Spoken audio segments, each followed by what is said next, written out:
بسم اللہ الرحمن الرحیم۔ السلام علیکم ورحمۃ اللہ وبرکاتہ۔ دوستو آج میں جو ہے وہ آپ کے ساتھ 23ویں پارے کا خلاصہ بیان کرنے جا رہا ہوں۔ اللہ رب العزت سے دعا ہے کہ اللہ رب العزت مجھے صحیح بیان کرنے کی توفیق عطا فرمائے۔ تو میرے دوستو 23واں پارہ جو ہے اس پارے میں 4 حصے ہیں۔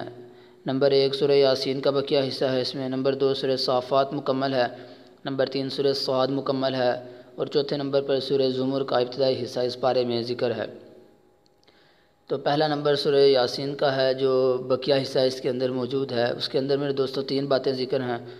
نمبر 1 حبیب نجار کا قصہ ہے کہ ایک بستی والوں نے اپنے 3 انبیاء کو جھٹلایا۔ ان کی قوم کا ایک شخص جس کا نام حبیب نجار تھا، اس نے انہیں سمجھانے کی بڑی کوشش کی تو انہوں نے اسے شہید کر دیا۔ جنت میں جا کر بھی میرے دوستو اس نے تمنا کی کاش میری قوم کو معلوم ہو جائے کہ مجھے کیسی نعمتیں ملی ہیں۔ تو اس کا ایک قصہ تھا۔ دوسرے نمبر پر اللہ تعالیٰ کی قدرت کے دلائل ذکر کیے گئے ہیں، اور تیسرے نمبر پر میرے دوستو قیامت کا ذکر ہے کہ قیامت کے اندر محشر کی ہولناکیاں ہوں گی، سور پھونکے جانے کا تذکرہ ہے۔ اس دن مجرموں کے منہوں پر مہر لگا دی جائے گی اور ان کے اعضاء ان کے خلاف گواہی دیں گے۔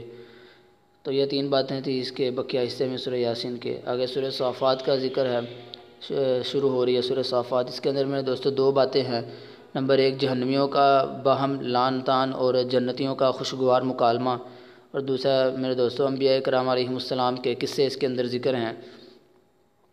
آگے میرے دوستو سورہ صاد ہے، اس کے اندر 2 باتیں ذکر ہیں۔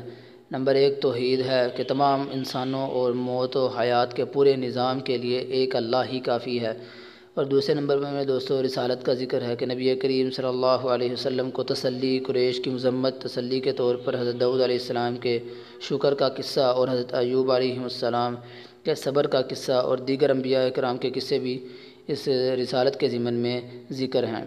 اور آخر پہ میرے دوستو سورہ زمر کا ابتدائی حصہ ہے، اس کے اندر بھی 2 باتیں ذکر ہیں۔